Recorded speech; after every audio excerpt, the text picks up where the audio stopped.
So to pick apart these issues and more, I'm joined in the studio by John Blaxland, a Professor of International Security and Intelligence Studies at the Australian National University. John, thanks for joining us. Thank you, Jane.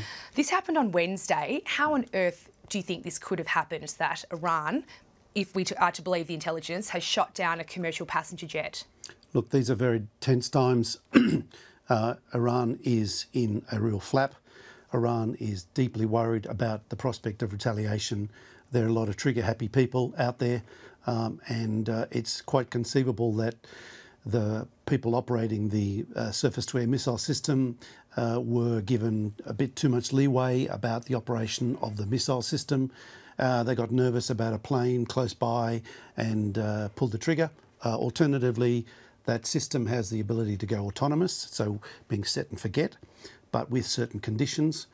You would have thought, though, that procedurally there's a number of checks you normally go through to verify the flight path, whether that's a routine internationally recognised flight, whether it's a scheduled flight, the type of aircraft and so on. These are normal checks you go through that clearly weren't applied in this instance. Yeah, or if they were, then the people operating the missile system decided to fire it anyway. Yeah, because this came on the same day that Iran launched those strikes on US bases in Iraq. So clearly Iran was in a bit of a war footing. It didn't know how the US was going to respond. So in any normal circumstance, surely they would have shut these commercial airports. You would have thought so, but I guess they probably felt that that flight path was a well enough established one that they didn't fear consequences arising along that flight path, particularly from flights leaving from Tehran, going out of Iran, not coming into Iran. This is the thing that's most confusing about this shooting down of the aircraft, is that it was leaving Tehran airport and it was actually climbing, and it was one of the most easily recognisable aircraft in the world, a 737. So there's a lot of questions to be answered. Yes, you know, I can appreciate why Prime Minister Trudeau and other Prime Ministers and Presidents are wanting to play this down and see this as some kind of accident. The bottom line is that somebody must have given the order to pull the trigger. And somebody had to have put the crosshairs on the plane and decided that that was a legitimate target under the circumstances. And that's raising a lot of questions about at what level were those instructions given? Were they issued from the top? Was this a rogue element? There's a lot of questions to be answered here, and Iran's reluctance to include the United States is regrettable.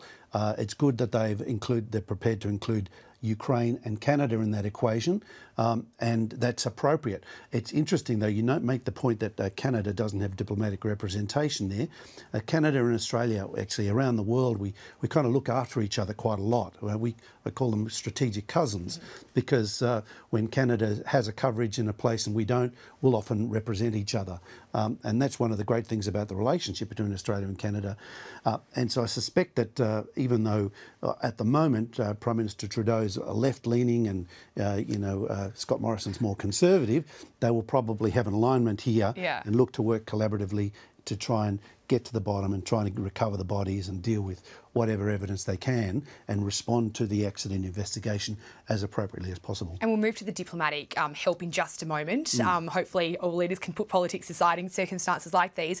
But I wanted to ask you specifically about the intelligence. So Scott Morrison has today said that Australia has either seen or contributed to the intelligence that has led to this preliminary conclusion that it was the plane was shot down.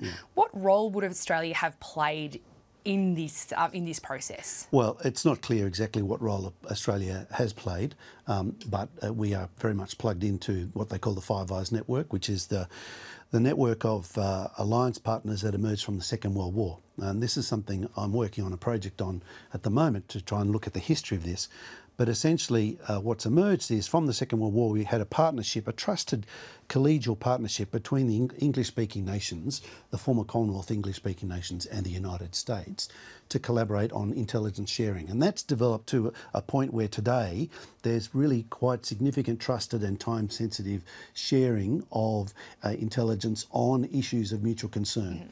And that's to the point where you get the Prime Minister of Canada, the Australian Prime Minister, the US President, basically coming up with a line that's consistent with each other, because they've all seen very similar reports. So do you think at this stage they've all seen the same piece of intelligence because we share it, or is it that Australia has actually gathered its own intelligence and contributed that to the process? It's possible that Australia has gathered some. I mean, Australia's got deployed assets in the Middle East. It's got the Pine Gap facility that has a significant global monitoring function that collaborates with the United States internationally on that.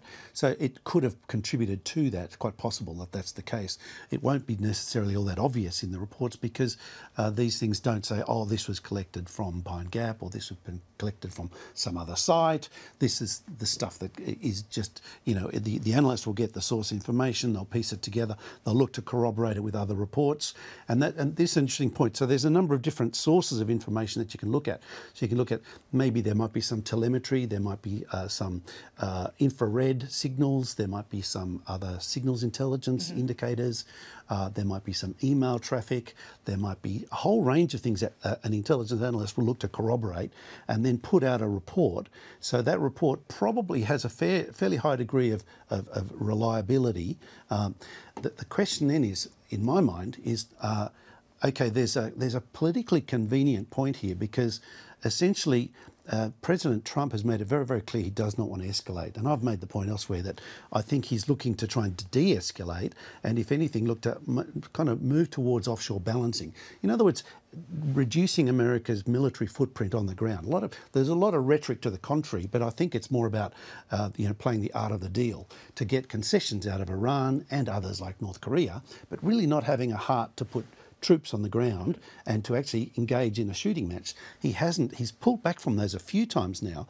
So my sense is that that's what he wants to do now. So the rhetoric that's coming out from the prime ministers and presidents at the moment suggests that they're doubling down on this. Let's put some water on the flames. Let's not feed the rhetoric of this being something we should react to violently because we know everybody's worried about this being an escalation that could see us all go over the precipice. Nobody wants that. The Iranians don't want that. The United States doesn't want that, I'm pretty sure.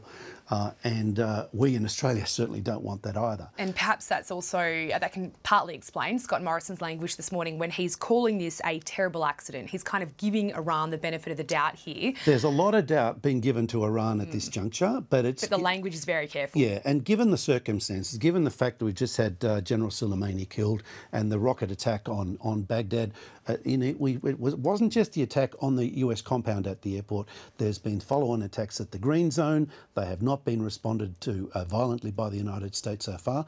So the United States is playing fairly coolly how to respond to this, which is consistent with what I'm reading as the Trump position. All right, John Blaxland, sadly we'll have to leave it there, but thank you very much for your time. My pleasure. And that was John Blaxland there, Professor of International Security and Intelligence Studies at the Australian National University, giving his take on these pretty extraordinary events we have seen out of Iran and the Middle East over the past few days.